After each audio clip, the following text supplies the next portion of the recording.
해방의 체험 이제 7번째 나눔을 갖도록 하겠습니다.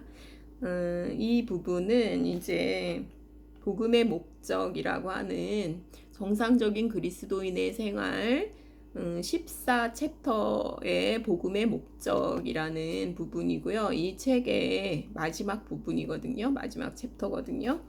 이제 이것을 마지막으로 해서 정상적인 그리스도인의 생활은 나눔을 마치도록 하려고 그래요. 복음의 목적. 이제 이 마지막 장에서 우리는 십자가의 그림자 바로 아래에서 일어난 복음서의 한 사건, 예수께서 베다니 문둥이 시몬의 집에서 식사하실 때에 한 여자가 매우 값진 향유 곧 순전한 나드 한 옥합을 가지고 와서 그 옥합을 깨뜨리고 예수의 머리에 부으니 예수께서 가라사대 내가 진실로 너희에게 이르노니 온 천하에 어디서든지 복음이 전파되는 곳에는 이 여자의 행한 일도 말하여 저를 기념하리라 하시니라. 마가복음 14장 3절, 6절, 9절. 값비싼 향유를 부은 마리아의 이야기가 복음서의 이야기에 언제나 동반될 것을 정해 놓으셨다. 즉 마리아가 행한 일은 언제나 주님이 행하신 일과 결부되도록 하신 것이다.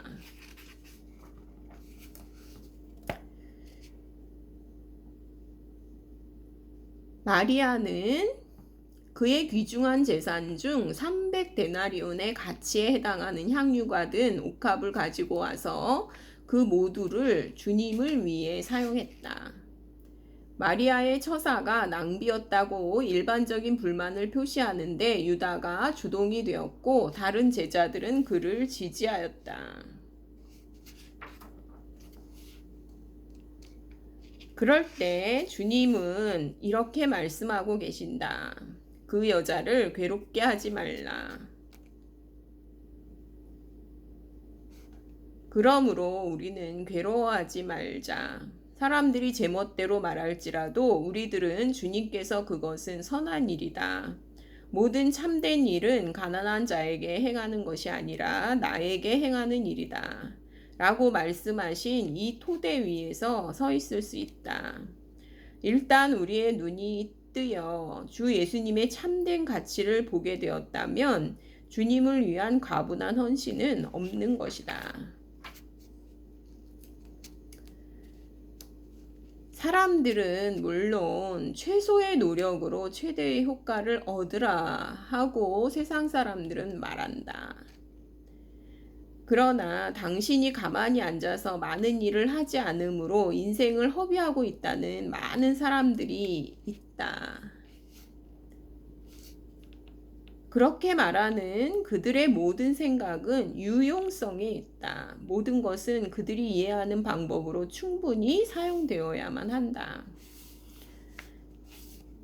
바로 이런 견지에서 주님의 사랑하는 어떤 종들이 표면상으로 일을 많이 하고 있지 않다고 해서 그들을 염려해온 사람들이 있다. 그들은 만일 그들이 어떤 단체에 가입되어서 크게 환영을 받으며 지도적인 입장을 취할 수 있다면 현재보다 더 많은 일을 할 수 있을 거라고 생각한다. 그들은 더 크게 쓰임을 받을 수 있다.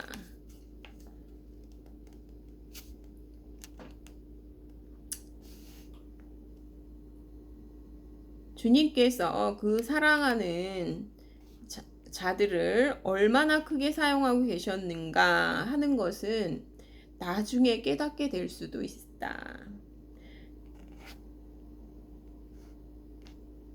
주님의 훈련 과정에 있던 우리 많은 젊은이들에게 말씀을 전하게 하실 수 있다. 이제 요 부분은 무슨 얘기냐면요. 이제 바버 자매님이 그 형제들을 가르쳤거든요. 그런데 왜 이렇게 이제 하나님의 감동을 받은 이 훌륭한 자매님이 그냥 가만히 계시니까 집에 가만히 계시고 찾아오는 사람들을 이제 가르치고 그런 것만 하시니까 이제 유용성 측면에서 왜 이 자매님 보고 왜 가만히 계시냐, 활동을 해야 되지 않냐, 복음을 전해야 되지 않냐, 뭐 이렇게 얘기를 했던 거죠. 주님께서 그 사랑하는 자매를 얼마나 크게 사용하고 계셨는가를 깨닫게 된다. 하나님은 그 자매를 사용하셔서 그 당시에 바로 이 복음 사역을 위해 주님의 훈련 과정에 있던 우리 많은 젊은이들에게 말씀을 전하게 하셨던 것이다.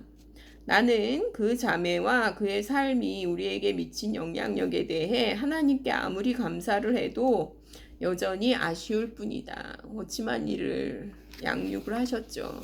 얼마나 훌륭한 일이에요. 그러면 비결은 무엇인가? 그것은 틀림없이 주님께서 베다니에서 마리아의 행동을 칭찬하신 사실에 있다. 이것으로 주 예수님은 모든 봉사의 기초를 세우셨다. 즉, 당신의 모든 소유, 당신의 자아를 주님께 쏟아붓는 것이다. 그리고 만일 그것이 주님께서 당신에게 허락하시는 전부라면 그것으로 족한 것이다. 가난한 자가 도움을 받았느냐, 안 받았느냐 하는 것이 가장 중요한 문제가 아니다. 가장 중요한 문제는 주님께서 만족하셨는가 하는 것이다. 그러니까 어떤 사람이 그 사역을 크게 한다고 해서 우리는 그걸 눈으로 보고 우리가 판단하는 거죠. 그러나 주님은 만족하지 않으실 수도 있는 거예요.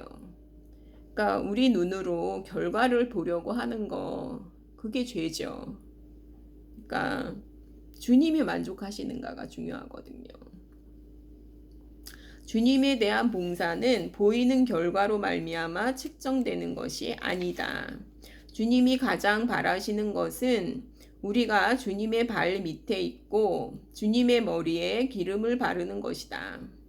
우리가 가지고 있는 옥합이 어떠한 것이든지 간에 우리는 가장 고귀한 것, 세상에서 우리에게 가장 소중한 것, 나는 그것이 십자가 자체로 말미암아 생긴 생명이 우리들로부터 흘러넘치는 것이라고 말하고 싶다. 이것을 모두 주님께 드린다. 어떤 사람들, 심지어는 이해를 해야 할 사람들에게조차도 그것은 허비인 것처럼 보인다. 그리스도인들에게도 어떤 면으로는 허비를 하고 있는 것 같고, 시간 낭비를 하고 있는 것 같고, 그렇죠. 그러나 그것이 주님께서 가장 먼저 찾으시는 것이다. 종종 주님에 대한 헌신은 끊임없는 봉사로 표현되기 쉽다. 그러나 주님은 우리를 사로잡고 있는 것이 봉사인지 아니면 주님인지를 깨우쳐 주시기 위해 얼마 동안 봉사를 중지하시는 권한을 가지고 계신다. 주님을 기쁘시게 하는 봉사.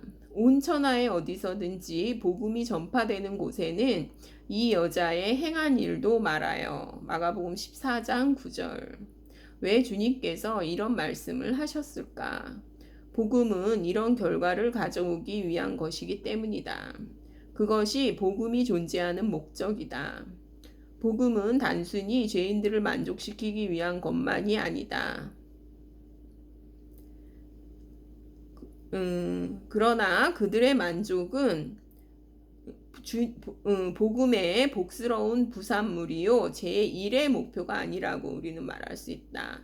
복음을 전하는 것은 무엇보다도 먼저 주님을 만족시키기 위한 것이다. 제1의 문제는 하나님의 아들의 만족을 위해 존재해야 하는 것이다. 주님께서 만족하실 때에만 우리가 만족을 얻고 죄인이 만족을 얻을 수 있다.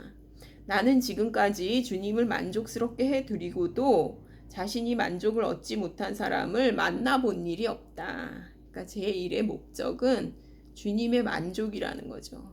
봉사의 제1의 목적이 사람을 만족시키는 게 아니라 주님을 만족시키는 것이라는 거죠. 우리가 배운 한 가지 교훈은 하나님을 섬기는 데 있어서 허비의 원리는 곧 능력의 원리라는 사실이다. 유용성을 결정짓는 원리는 바로 허비하는 원리이다. 주님께 허비하는 것이죠. 이걸 사람들이 보기에는 유용성이 없어 보일 수도 있어요. 주님의 원리가 아니라 사람들은 주님의 원리는 허비의 원리고 죽음의 원리인데 사람들은 세상 사람들은 유용성의 원리를 적용하고 있죠. 그래서 이제 오치만니가 무슨 이야기를 하고 있냐면 자기가 지위도 잃어버리고 직업도 잃어버리고 그리고 매력적인 장래의 가능성도 잃어버리고 그리고 이제 다른 친구들과 이제 성공하고 잘 사는 다른 친구들과 비교를 했을 때 자기가 너무 비참하더라는 거예요. 나는 왜 내 생애를 허비하고 있는가? 우리도 가끔 이런 생각에 빠질 때가 참 많아요. 저도 그렇고요. 저도 이제 막 그런 게 이제 빠질 때가 있거든요. 왜 나는 내 삶을 이렇게 허비하고 있을까? 그런데 이게 이제 물론 세상적으로 성공하는 거를 이제 비교하는 게 아니라 여기서는 오치마니는 무슨 성공을 얘기하냐면 영적 성공을 부러워하고 있어요. 그러니까 뭐 너무 이게 부흥도 잘 되고 그 그리스도인답게 보이고 자기는 계속 실패하는 것 같고 오치마니도 그거를 이제 느꼈던 거죠. 영적인 번영 왜 없을까 나한테는. 그러면서 이제 나는 이렇게 헌신을 하는데 왜 영적인 번영이 없을까 이제 그랬다는 거죠. 그러면서 시험에 빠졌는데 그리고 이제 쓴 글이에요. 그 다른 형제에게서 눈을 돌려라. 당신의 주님을 바라보라. 그리고 주께서 가장 귀하게 보시는 것이 무엇인지 자신에게 물어보라. 허비의 원리는 하나님께서 우리를 지배하시는 원리이다. 그 여자는 나를 위하여 이 일을 하고 있다. 우리가 실제로 사람들이 생각하는 대로 자신을 주님께 허비할 때에만 하나님의 마음에 참된 만족이 오는 것이다. 그것은 마치 우리가 지나치게 헌신하고 아무것도 받지 못하는 것 같이 보인다. 그러나 그것이 하나님을 기쁘시게 하는 비결이다. 이 허비의 원리는 하나님을 기쁘시게 하는 비결이라는 거예요. 우리는 무엇을 추구하고 있는가? 유용성을 추구하고 있는가? 그들은 300데나리온의 동전 하나까지도 최대의 한도로 활용되기를 원하였다. 모든 문제는 계산되고 기록될 수 있는 하나님에 대한 분명한 유용성의 문제였다. 주님께서는 우리들이 다음과 같이 말하기를 기다리신다. 주님, 저는 그것에 대해 개의치 않나이다. 만일 제가 주님을 기쁘시게만 할 수 있다면 그것으로 족하겠나이다. 우리는 유용성을 따지는 사람들이 아니고 주님이 만족하시면 그것으로 되는, 그것으로 우리도 만족하는 그런 사람들이죠. 그리고 이 향유를 붓는 일이 상징하는 일이 있었다. 마리아는 그러니까 이 상징하는 일이 있었다. 마리아는 그 일을 미리 하지 않으면 안 되었는데 여기 이제 뭐라고 되어 있냐면요. 나는 너희와 항상 함께 있지 아니하리라. 저가 힘을 다하여 내 몸에 향유를 부어 내 장사를 미리 준비하였느니라. 마가복음 14장 6절에서 8절 이렇게 나와 있는데 미리 준비하지 않으면 기회가 없을 수가 있다는 거죠. 나중에는 기회가 없을 수도 있다는 거죠. 그래서 오늘 우리는 무엇을 하고 있는가를 살펴야 된다는 거죠. 주님께 향유를 붓는데 성공한 사람은 단 한 사람밖에 없었다. 그 사람은 미리 향유를 부었던 마리아였다. 나머지 사람들은 그렇게 하지 못하였다. 왜냐하면 주님께서 살아나셨기 때문이다. 그렇게 시간의 문제는 우리들에게도 역시 중요한 것이다. 그렇기 때문에 우리에게 무엇보다도 중요한 문제는 오늘 내가 주님께 무엇을 하고 있느냐 하는 것이다. 허비라는 생각은 우리가 주님의 가치를 과소평가할 때 우리의 신앙 안에 들어오는 것이다. 모든 문제는 현재 주님이 우리에게 얼마나 존귀하신 분이냐 하는 데 있다. 우리에게 있는 모든 것, 우리에게 가장 고귀하고 가장 값진 보화를 주님께 드리자. 그리고 그렇게 한 것을 수치로 생각하지 말자. 마리아에 대해서 주님은 저가 힘을 다하여 하였느니라 라고 말씀하셨다.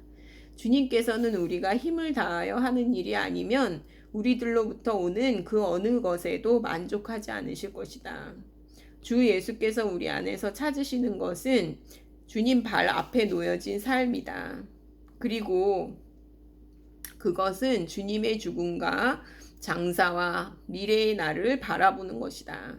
주님의 장사는 그날 베다니의 집에서 이미 보여졌다. 현재 시야에 보이는 것은 그리스도께서 면류관을 쓰시는 것이다. 즉 주님이 영광 중에 기름 부은 자 하나님의 그리스도로서 환호를 받으실 때인 것이다.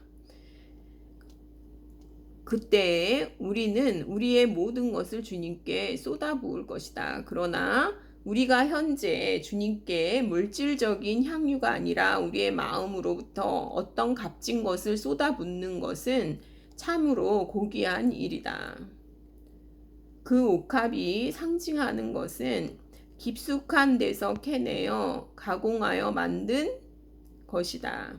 그것이 참으로 주님으로부터 온 것이기 때문에 우리는 마리아가 그 옥합을 소중히 여기는 것처럼 그것을 소중히 여긴다.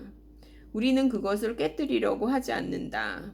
우리는 감히 그것을 깨뜨리지 않는다. 그것은 심장, 우리의 존재의 심연으로부터 오는 것이다. 우리는 그것을 가지고 주님께 나와 그것을 깨뜨려 주님께 부으며 이렇게 말한다. 주님, 여기 있나이다. 이것은 모두 주님의 것이니이다. 왜냐하면 주님은 이 모든 것을 받으시기에 합당하신 분이기 때문입니다. 이렇게 하면 주님은 원하시던 것을 받으신 것이다. 오늘날도 주님께서 우리들로부터 그와 같은 기름 부음을 받으시기를 기원한다. 향유 냄새가 집에 가득하더라. 당신이 참으로 고난을 맛본 사람, 주님과 함께 극한에 이르는 경험을 하여 주님께 사용되기 위해 자유로워지려고 노력하는 대신에 오히려 기꺼이 주님의 포로가 되기를 원하고 주님 안에서만 만족을 구하는 사람을 만날 때마다 즉각적으로 발견하게 되는 것이 있다. 바로 당신의 영적 감각은 그리스도의 향기를 느끼게 될 것이다. 주님과 함께 동행해 온 사람, 고난을 맛본 사람, 자기 마음대로 살아오지 않은 사람, 그리고 모든 것을 주님께 드리는 것이 무엇인지를 아는 사람이 있다는 것을 느끼게 될 것이다.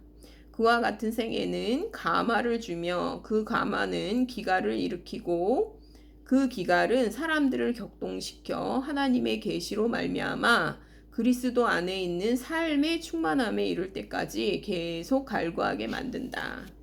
하나님께서 우리들을 이 세상에 두신 첫 번째 목적은 설교를 하거나 주님을 위해서 일하게 하려는 것이 아니라 다른 사람들 안에 주님에 대한 갈망을 일으키게 하려는 것이다. 그것은 결국 복음의 씨를 뿌리기 위해 땅을 준비하는 일이다. 우리는 사람들에게 기갈을 강요할 수 없다. 기갈은 일으켜져야 한다. 그리고 그것은 하나님의 인상을 지니고 있는 사람들을 통해서만 다른 사람들 안에 일으켜질 수 있다. 나는 언제나 수넴의 귀한 여인에 대한 말씀을 생각하기를 좋아한다. 그 여인은 자기가 목격은 하였지만 잘 알지는 못했던 선지자에 대해서 이렇게 말하였다. 항상 우리에게로 지나는 이 사람은 하나님의 거룩한 사람인 줄을 내가 아노니. 열왕기하 4장 9절. 그 여인에게 그런 인상을 준 것은 엘리사의 언행이 아니라 엘리사 자체였다. 그가 단순히 지나가는 것을 보고 그 여인은 무엇인가를 감지할 수 있었다. 그 여인은 볼 수 있었다. 엘리사가 남긴 인상은 하나님 자신에 대한 인상이었다. 우리가 다른 사람들에게 감화를 끼치는 문제는 하나의 사실에 의해 결정되는데 그것은 하나님의 마음의 기쁨과 관련된 우리 안에서의 십자가의 역사이다.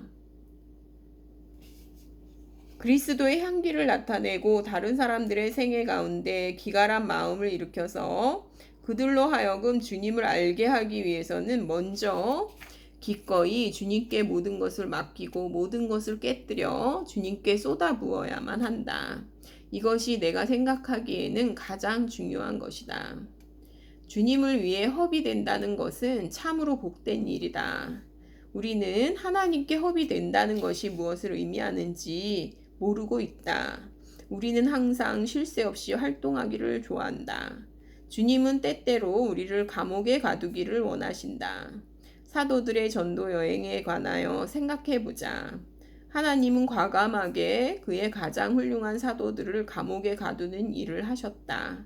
항상 우리를 그리스도 안에서 이기게 하시고 우리로 말미암아 각처에서 그리스도를 아는 냄새를 나타내시는 하나님께 감사하노라. 고린도후서 2장 14절.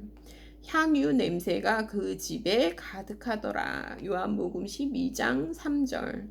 주님께서 우리에게 은혜를 베푸셔서 주님을 기쁘시게 하는 방법을 배우게 하시기를 기도한다. 바울과 같이 우리가 이것을 최고의 목표로 삼을 때 복음은 그 목적을 달성할 것이다. 이게 이제 정상적인 그리스도인의 생활 마지막 챕터가 되겠습니다. 감사합니다.